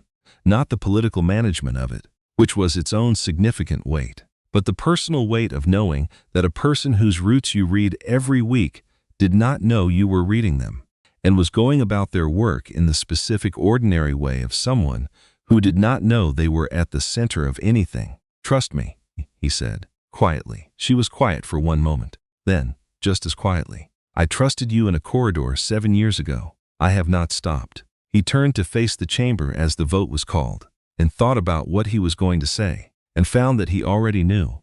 He had known since Varric's ship. He had known since the moment he understood that the thing Marotel could not control was the thing Marcus had no reason to conceal, because he had not known it was dangerous, because he had not known it existed as anything other than an ordinary moment in an ordinary day. The truth of what happened in a corridor, said clearly, because that was what you did when someone asked you to describe what you saw. The procedural frame was elegant, and Marcus could appreciate the elegance of it even while understanding precisely what it was designed to close. He had expected the documentary evidence to matter. Varric's authentication trail, the Orathani archive verification, the pattern of Marotel's administrative interventions traced over a decade. These were the things that should resolve a dispute of this type in galactic governance. Recorded evidence, independently verified. Speaking in the language the Council was built to process. What Marotel's allied representatives moved to do, in the procedural configuration of the pre-vote phase, was formally categorize all of it as unverified in origin, not disputed, unverified, a distinction that had specific meaning in Council procedural law. Unverified evidence could be entered into the record, but could not form the basis of a formal motion until the source had been independently authenticated by a recognized galactic process requiring a minimum of 30 days. The Orathani Archive Service was independent, but it was not a recognized galactic authentication authority for Council purposes. Authentication required a formal panel. Convening the panel required 30 days. The vote was in 30 minutes. Marcus watched the procedural moves happen with the focused attention he used when a logistics system was being navigated by someone who understood it better than he did and was using that understanding to make things arrive somewhere he did not want them to arrive. Not a direct challenge to any individual piece of evidence. A reclassification of the entire evidentiary category. It was clean. It had been prepared before this session began.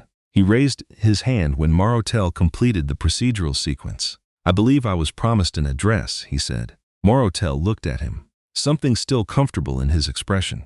Still in control. "You were," he said. "The address is testimony. Testimony is admissible under the standard witness provision." He gestured toward the center of the chamber. "The floor is yours, Mr. Vane." The chamber organized itself into listening configuration. Marcus stood. He looked at the room. 17 council representatives, Marotel at the presiding position, attentive and relaxed in the way of someone who believes they are watching someone walk into a mistake. Varric in the Velnarath observer position, with the quality of a man who has done what he came to do and is waiting for the room to finish catching up to it. Ethera beside where Marcus stood, with the composed posture of a head of state and, below it, something considerably more immediate. The gallery was full now. Word had moved through the station the way significant things always moved in confined spaces, and the observers had multiplied until the gallery held 3 times what it had when Marcus first entered the chamber. He had thought about what to say since Varric's ship, and had arrived at the same answer each time. Nothing prepared, nothing strategic, nothing that was trying to be the right thing. Just what happened. The same way he had described the pod conditions to the medical team 7 years ago. because someone needed accurate information, and giving accurate information was what you did when someone needed it. I am going to start, he said, with something that is not about authorization chains or council votes or any of the things that have been discussed in this session. I am going to describe what I saw and heard and did on a specific day 7 years and 4 months ago, because that appears to be the event at the center of everything this room is discussing, and no one has yet described it directly. The chamber was quiet. I was on the Velkari Sovereign's hand to complete a manifest check for my convoy, he said. The main passenger deck was blocked for a security sweep, so I took the service corridor on deck 3. I misread the signage at the third junction because it was in a modified Velkari script I only half know, and I turned left instead of right. That put me in a section of the tertiary service corridor I had not been looking for. He paused. Let the chamber settle. The emergency lighting system was running in the secondary amber configuration, he said. Not full emergency red, secondary amber, which meant the damage control protocols had activated, but the ship had not yet classified the damage as requiring a full alert. There is a specific quality to secondary amber emergency lighting that does not match a serious crisis. Too warm, slightly wrong for the environment. The kind of light that makes you slow down because something tells you things do not match here. He stopped. There was a smell in the corridor, he said. I know now that it was the chemical reaction between Velkari hull sealant compound and a coolant leak in the tertiary duct. At the time I only knew it was wrong for a damaged corridor. Close to floral, almost sweet. Industrial, but accidentally sweet in a way that has no business in a ship that is taking damage. He paused. That smell was what made me look carefully at the junction ahead instead of passing through it quickly. And at that junction, I found an emergency pod that had been deployed internally in a secondary junction, non-standard configuration. The pod hatch was facing a support structure rather than an access panel, which was why the automated distress signal could not transmit past the hull, and why the ship's main alert system had not been triggered. He looked at the chamber. Inside the pod was a Velkari individual in medical distress, he said, respiratory compromise. The pod's internal monitoring display showed me the readings, and I relayed those readings over to my convoy's medical staff while I waited for the Sovereign's Hand's own team to arrive. When they arrived, I described the pod configuration to them, the lighting condition in the corridor, the smell, the approximate time since I found the individual, and the specific readings I had been monitoring. I described these things because someone needed accurate information, and giving accurate information was the obvious thing to do. Then I filed a logistics note and returned to my manifest check. He looked at the chamber steadily. I am asking, he said, whether anyone in this room has access to the sealed internal records of the Velkari Sovereign's Hand from that date, and if so, I am asking them to check 3 specific things against what I have just described. The emergency lighting configuration at the time of the incident, the hull sealant compound designation, and specifically its chemical reaction with the tertiary duct coolant in use that day, and the pod deployment record, specifically whether it shows a non-standard internal deployment in the secondary tertiary junction of deck 3. He sat down. The chamber was quiet for a moment that had the particular weight of rooms absorbing something they need a moment with. Then, from the observer section, a figure Marcus had registered but not focused on rose from her seat. She was Vel Nerath, older than most of the representatives in the chamber, wearing the formal gray of an archival officer rather than diplomatic livery. She held a documentation tablet. I am the documentation archivist assigned to this session, she said, in Galactic Standard, with the accent of Vel Nerath high administrative speech. I hold access clearance to sealed operational records of Vel Nerath intelligence operations that intersect with this session's subject matter. The records for the Turthan Corridor incident, dated 7 years and 4 months prior, fall within my access category. She worked the tablet. 20 seconds, then 30. The chamber waited. The emergency lighting configuration at the time of the incident, she said, is documented in the operational field notes as secondary amber, not full alert status. The description provided by Mr. Vane is accurate. Someone in the gallery made a sound. Just a sound, not a word. The involuntary sound of a large group receiving confirmation of something. The archivist continued, her voice carrying to every part of the chamber without effort. The Hulse sealant compound used in the Sovereign's hand tertiary duct system is documented as Velkari Manufacturing Standard Type 11C. This compound reacts with the tertiary coolant in use at the time of the incident to produce a chemical signature described in the field notes as high aromatic and atypical for a damaged corridor environment. She paused. The pod deployment record shows a modified internal deployment in the secondary-tertiary junction of Deck 3, non-standard configuration, consistent with the description provided by Mr. Vane. She lowered the tablet. All three conditions described by Mr. Vane are accurate to the sealed operational record, she said. The record was sealed at the time of the incident and has not been accessed since, except by automated integrity verification protocols that flag modification attempts. It has not been modified. She looked at the chamber, with the direct quality of someone delivering a finding she is not interested in softening.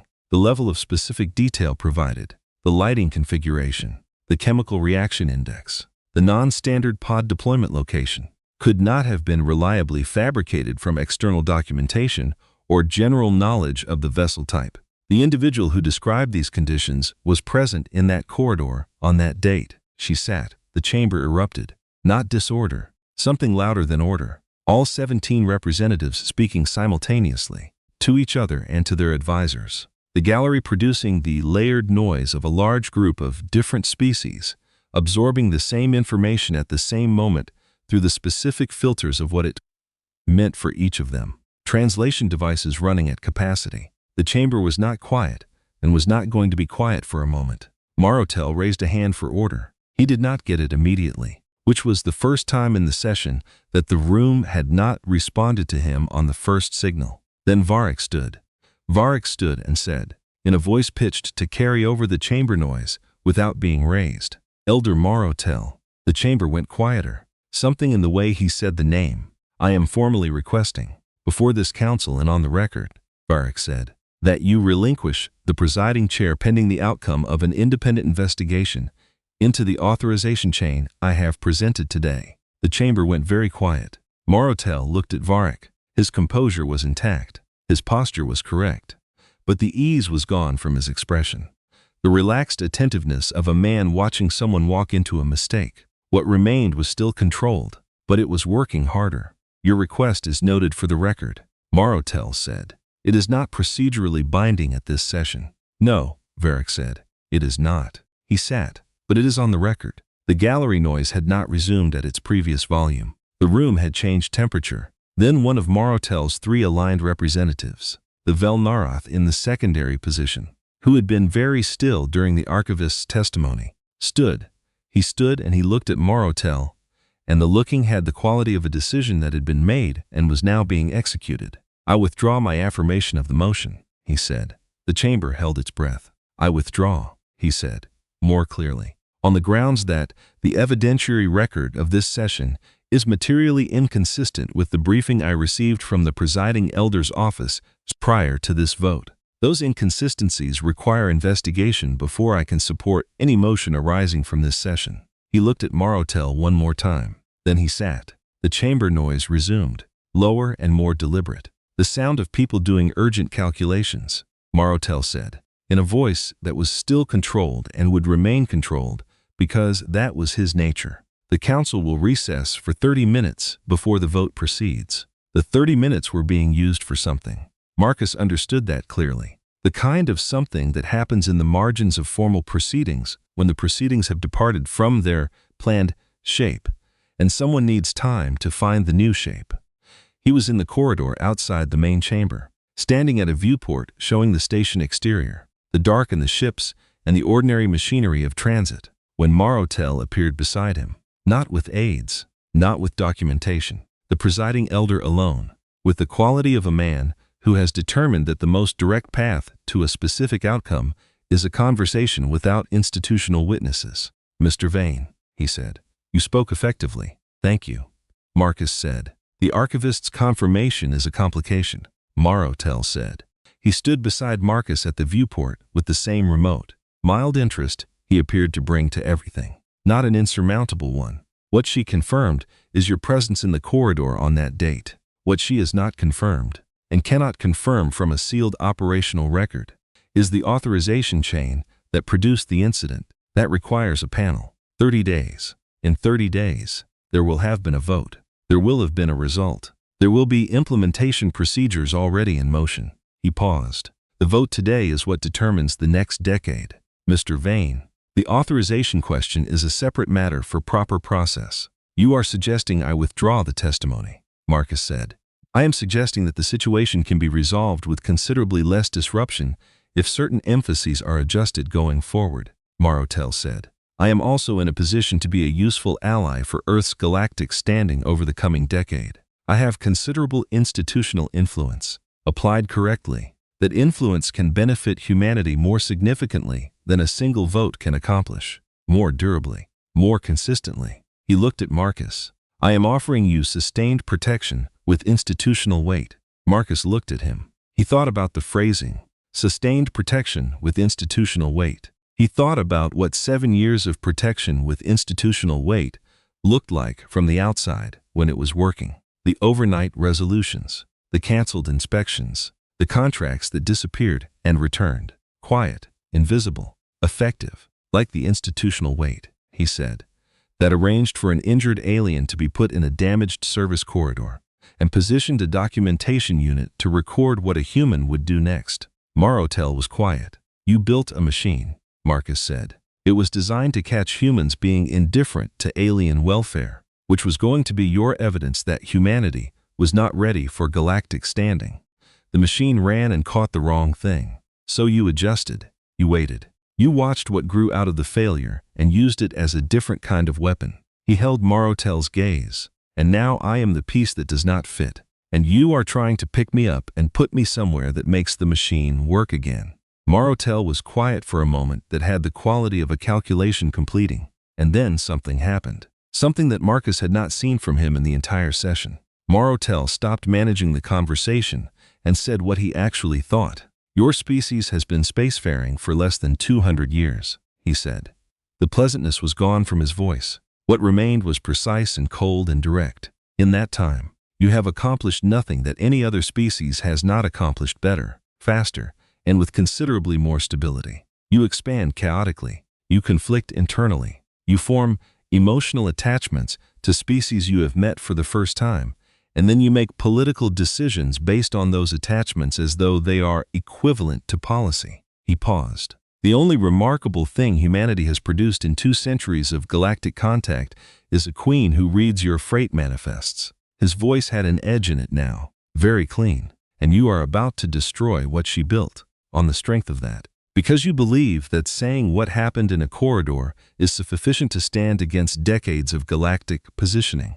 Because you believe that honesty is a strategy. Marcus looked at him. Honesty is not a strategy, Marcus said.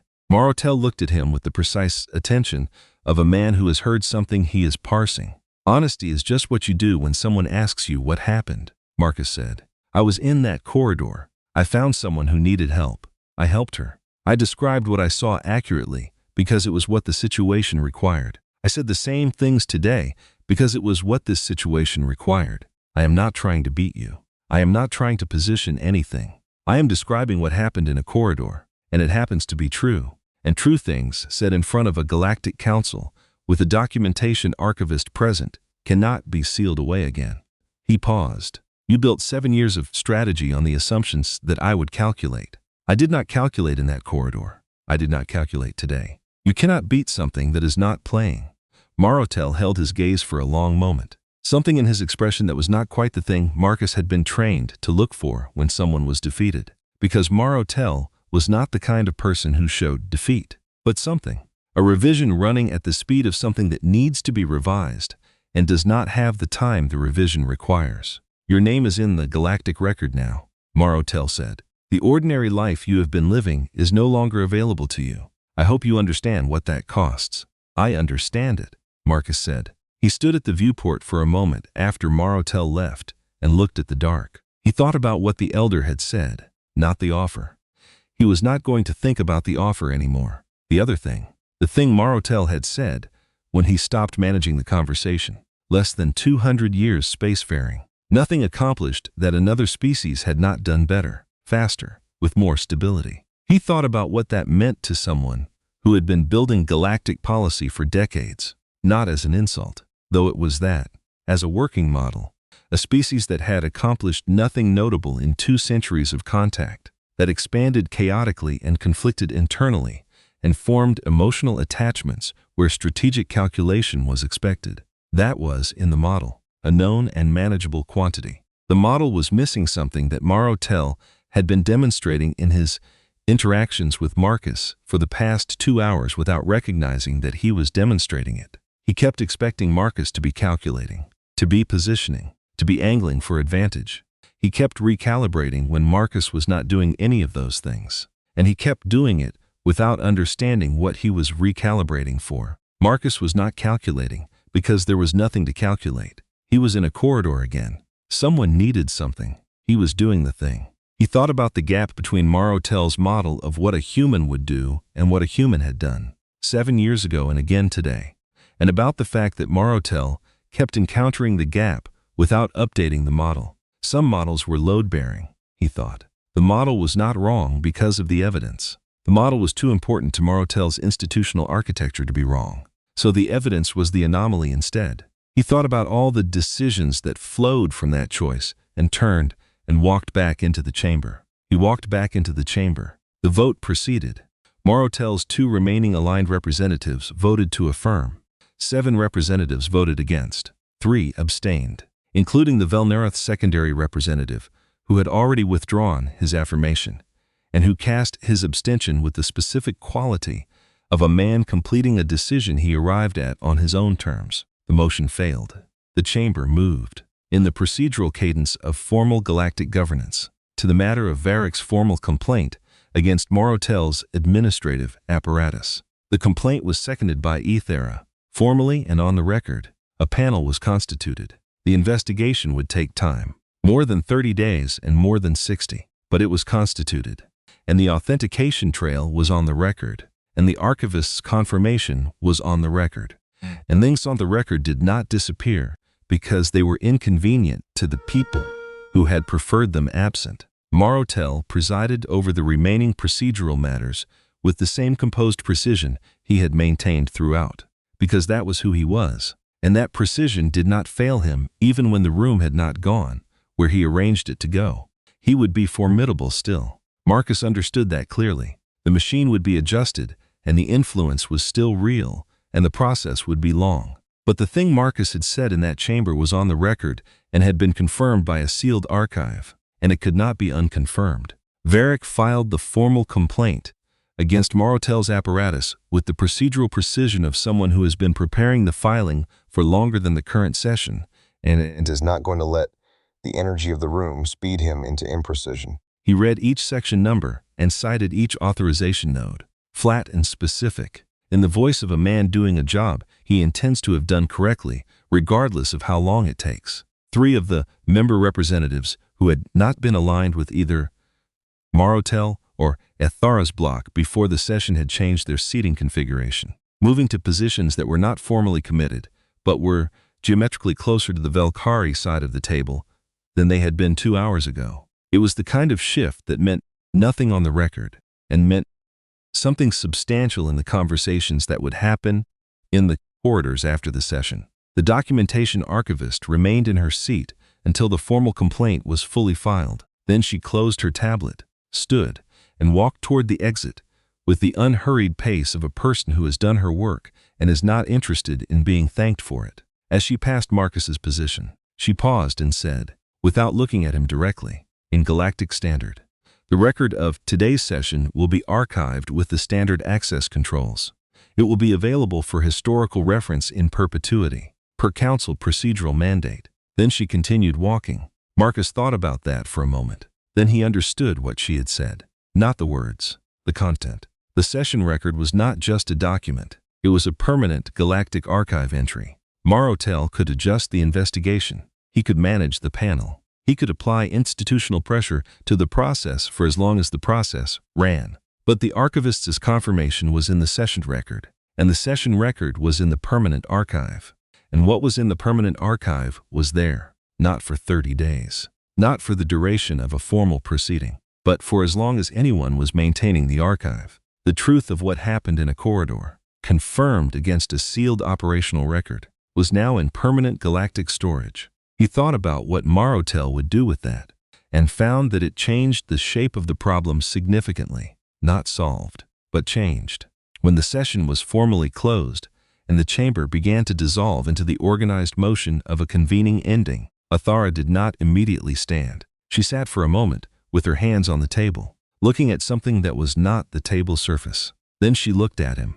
They went out through a side corridor that Drivath held for them, into a quiet space with no observers. A maintenance access point with a viewport showing the station exterior. Not a diplomatic space. Not a space designed for anything but what it was, which meant it was the most private space immediately available. The station's operational hum was present here. The baseline sound of a structure doing its work, regular and without ceremony. She said, "The panel will take time." "I know," he said. Marotel's influence does not disappear because of a complaint and a confirmed authentication trail. Dismantling something built over decades takes time. "I know that too. And your name is in the galactic record," she said. She said it with the weight of someone who understands what that means for the person they are saying it to. "It will not come out." "I know." She was quiet for a moment. "I should have found a way to prepare you," she said. "Before you came, I should have given you more of the truth earlier." "I do not think it would have helped," he said. "If I had known, I would have been trying to say the right thing in there." "What I said because I was not trying to say the right thing. I was saying what happened." "Yes," she said. "I know." A pause. That was always the point of it. The station hum moved through the floor and the walls, the baseline sound of a system operating as designed. Then she said, "Can I ask you something?" "Yes," he said. "When you came down that corridor," she said, "and you found the pod, did you think about walking past? Did any part of you calculate whether involvement exceeded what the situation required of you?" He thought about it honestly, actually thought about it. The way you think about something you have not examined in a long time. "No," he said. "Why not?" she said. He paused. "Because there was someone in there who needed help," he said. "And I was there. So I helped." He looked at the viewport, the dark beyond it, the ships. "I did not think there was another option." Not stopping felt like the strange choice. She held his gaze, and the pale gold of her eyes in the dim light of a maintenance corridor had the patient quality of something that has been waiting for a very long time, and has just arrived at the moment it was waiting for. "I did not know," she said quietly, "whether you would stop." He looked at her. "I heard you coming," she said, "and I thought, he might walk past. He does not know me. He has no reason to stop. He might walk past, and I would have no way to stop him and no logical reason to expect otherwise." That was the most frightening part. Not the pod, not the damage, not being alone in there. The fact that I did not know. Her voice was steady, but the words had the quality of something that had been held for a very long time and was being set down carefully, in front of the right person, in the right moment. "I heard your footsteps and I did not know." Marcus was quiet. "And then I heard you humming," she said, "and something changed. I activated the interior light." She paused. "I have told this story in many contexts over 7 years. In every version. I say you found me. You assisted. You stayed. I never say that I made a decision to trust a sound in a corridor before I had any other information. Because in the telling, it sounds like the decision of someone who was not thinking clearly under extreme pressure." She held his gaze. "But I was thinking clearly. I heard something in the quality of how you were moving through that space, and I decided, on that basis alone, that you were someone who would stop. And I have been making political decisions on the strength of that one decision ever since." Marcus thought about what that meant. The specific sound of a habit he had never been able to account for. The interior distress light activating because of it. 7 years of political decisions made from that single moment of deciding to trust a sound. "Okay," he said, which was, again, entirely inadequate. But it was the honest thing. It was always the honest thing. She looked at him for a long moment, and something happened to her expression that was not composed, not diplomatic, not the quality of a head of state managing a situation. Something that had been held under those things for a long time and had just been released, in a maintenance corridor, with no observers, in front of the person who had earned the right to see it. Not the queen, not the diplomat, the person who had been in a pod for 40 minutes listening to footsteps. For what it is worth, she said, I have never once, in 7 years, believed that what you did was exceptional. I think it was ordinary. I think it was the ordinary behavior of a particular kind of person in a particular kind of moment. I think you are that kind of person, and that the galactic community has fundamentally and consistently underestimated how many people like you exist. She paused. I think that is the thing Marotel could not build a model for. Not the heroism, the ordinariness. He sat with that for a moment. How long before the briefings start? He said. She considered this with the seriousness she appeared to bring to all questions, regardless of scale. I have delayed the first one by 30 minutes, she said. The Terran consulate will want documentation. The Council Record Office will want a statement. Diplomatic staff from several member species have already filed requests. 30 minutes, he said. Yes, there is a commissary on the commercial level that has real coffee, he said. I checked the station damage report when I had comm access earlier, and the blast was confined to the East infrastructure segment. The commissary is in the West commercial section, still standing. He paused.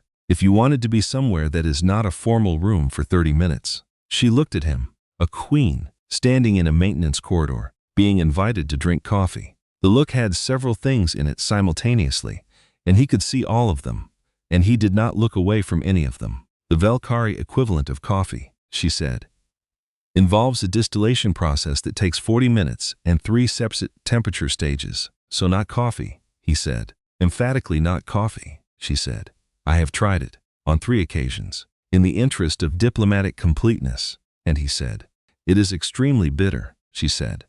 I understand why your species drinks it regardless. He did not say anything for a moment. Then it would be a reasonable thing to sit with for 30 minutes, he said, before everything starts. Yes, she said. It would. They walked out of the maintenance corridor and back into Vithara station, where the commercial level was resuming the organized noise of a working port, with the specific resilience of commercial spaces that have absorbed disruptions before and have good reasons to continue operating. They found a table near a window with a view of the exterior, the dark and the ships in it, and sat down. The coffee was real. The coffee commissary had 3 tables near the exterior viewport, and they had taken the one nearest to it. The cargo traffic outsides was resuming with the specific purposefulness of commercial systems that do not stay stopped longer than they have to. She held her cup in both hands in the way of someone not accustomed to the shape of the vessel, but not interested in acknowledging this. At one point, she asked him how he had ended up in humanitarian logistics. He told her the short version, a cargo contract that fell through in his 3rd year, a humanitarian organization that needed someone who already knew the freight infrastructure in a specific sector.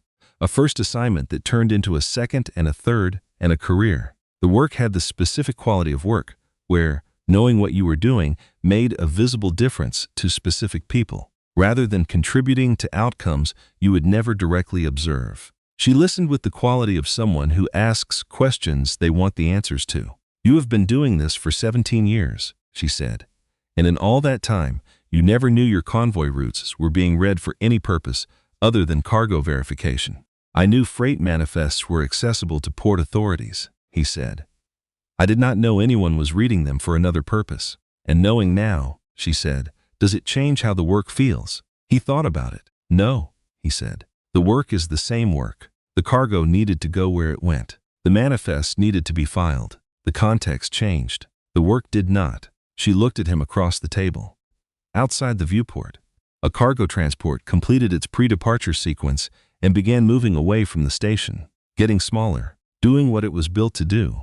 I think, she said, that is the most accurate description of what you did in that corridor that I have ever heard anyone give. The context changed. The work did not. He held his cup and said nothing.